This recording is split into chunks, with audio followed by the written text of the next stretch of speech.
Hi, I'm Ann Holmes with a new landscape project with our no sewing until you quilt it technique.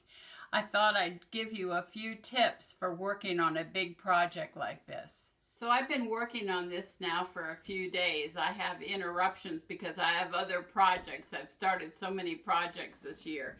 But isn't that the way we all are? We get excited about a project and can't wait to get started. So we have here a landscape with a tree and lots of foliage. And so I just wanted to share a few tips here. Always use a fresh glue stick. We just put a fresh glue stick in here, and we're going to put a baby wipe in here. And the baby wipes are the cheap baby wipes. Don't get one with extra softeners. We just want something that's a little damp to keep our glue stick fresh. And then before I started this, I made digital images of some of these detailed areas. You can see all the little branches and things in here. Once the seam allowances are added to every pattern piece, these numbers begin to disappear. And so it's good to have a digital image of these areas so you know exactly where you're working. And then it's very helpful to just work on this thing in sections. When I started this, I just did this one side of the tree. And so sometimes the most challenging thing to do is just to even cut this out with a paper scissors with all these curves and things. So anyway, I've just kept this cluster together so that you can see that when I get finished in here, then I'll move down here and cut these pieces out. And for our tree and for our leaves, we've just collected an assortment of different greens and browns and things for the branches. It's not all the same. I varied the color and the texture just to add some interest. So for these tiny little branches, we've had to just trim some of the fabric. Instead of having a whole 1/4 of an inch seam allowance there with our magic button, I went ahead and trimmed some of these so it doesn't completely hide the piece, so that we know that there is a branch going to go through there. See, I had to trim that back just a little bit. Now this piece goes in here. Thank goodness for our little registration marks. We can tell what goes where. And so when you're working on these tiny little pieces, this is where a fresh glue stick comes in handy. You don't want anything too sticky and tacky. And so anything that's a slight inside curve, I clip. And then when I glue,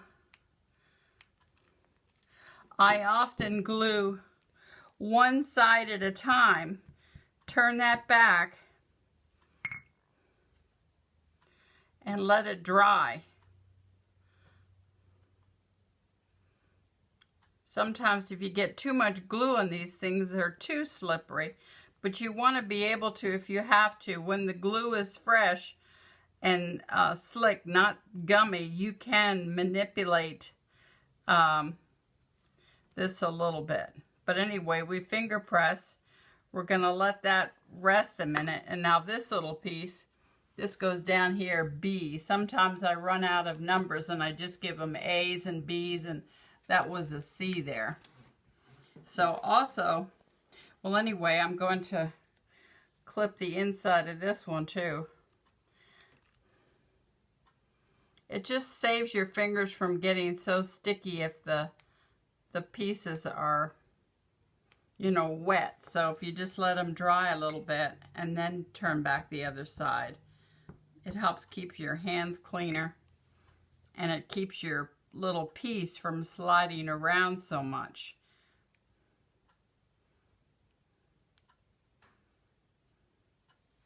So on these little branches,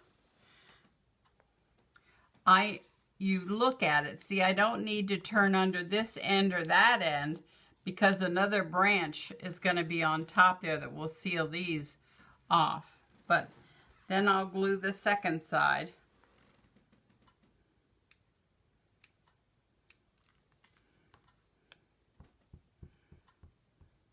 that glue, first gluing in an outward motion, then turn it back, follow the paper rules. So we've got that turned back, and now this little piece is that's going to go right here, but there's another piece there missing. I'm going to have to cut that one. So these two pieces should go down before that branch. So I'm going to cut those two out of the same fabric because they look almost like they're one leaf. So I'll be cutting those out of the green before I, want to put those background pieces down before I put that down.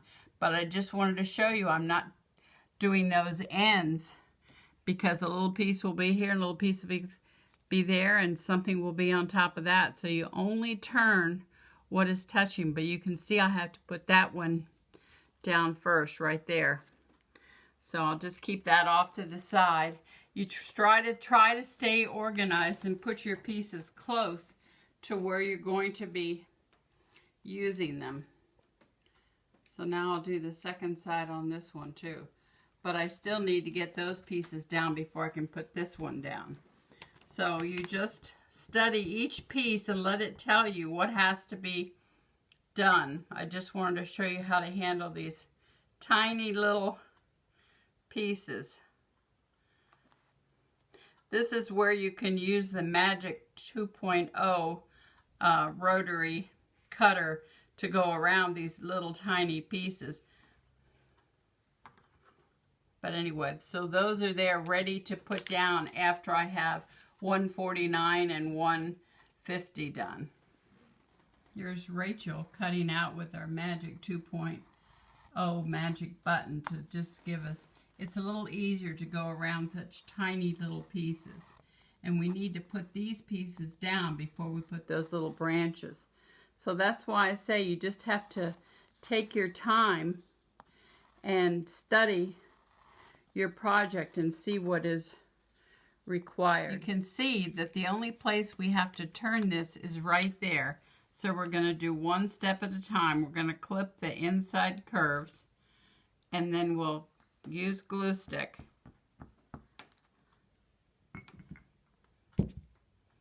and turn it back and finger press. And this is where we may have to trim both sides of this, because you see how skinny those little branches are there. So we're just gonna trim that, take our seam allowance down to about half.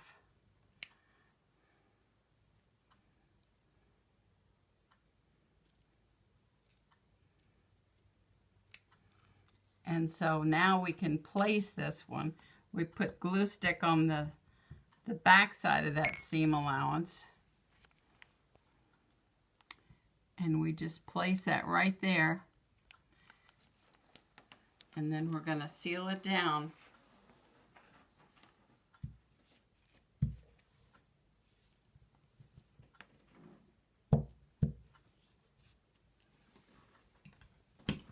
And then we're going to take this little branch, A goes right there, and so see then that little registration mark lines up. And so also we don't want to have to pick paper out of these things later on, so that's why this sewer stiletto is so handy. We're going to use that to mark there, put that right there. And that's kind of open. You can see I've got space between that piece and those two pieces. But this one, I'm just going to lift that up. I'm not going to take it off because this is holding the seam allowances for another piece. I'm just folding that back. All right, see, we don't want any raw seam allowances showing. So we're just going to clip that in the seam allowance and just turn that one little edge right there. Put a little glue right there and turn it back. Now we'll put glue on the back side of that. And especially on these little branches, be very generous with the glue stick, because sometimes that's all that's holding this in place, since the French fuse is mostly covered up with seam allowances on this tiny little piece. So we're just going to put that like that. And then we'll seal it down. Okay, so once again, with these tiny little pieces make a difference in our design. But, so we have to turn this edge right here because this is going to touch here. So this all needs to be turned, and then we may have to trim this down again, just like we did there. So I'm going to cut any inside curves. I'll give that a few clips.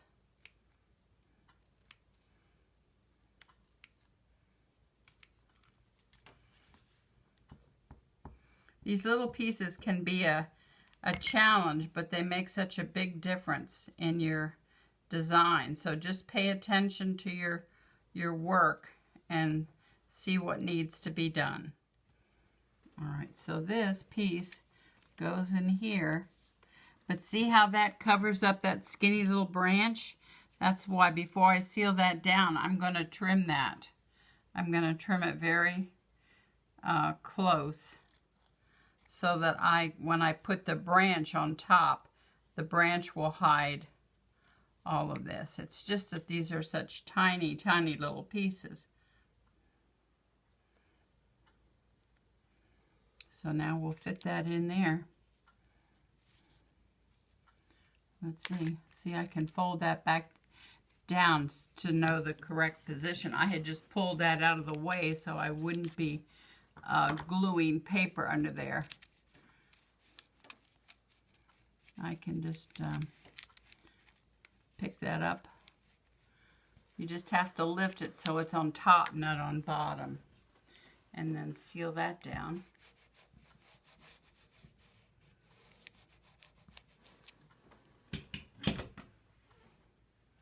And then here's B. This goes here. I run out of numbers, so I give them A, B's, and C's, you know, whatever. So this goes here. I don't have to turn those ends under because this piece right here will go on top there.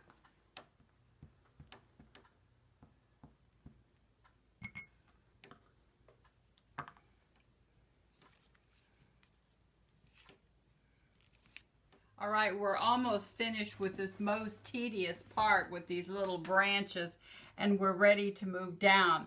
Usually on a landscape, you work from the background to the foreground, but now with the trees, the way they grow, I'm going to move next to these leaves at the bottom and then fill it up this way. And if you're missing a piece or something doesn't look right to you, you can just take a piece of plastic. Like we didn't like the juncture here, so we just drew a shape that we liked and then took this and drew it onto freezer paper to make a new pattern piece. So good luck with your landscape. Hope you enjoyed these tips. Thank you.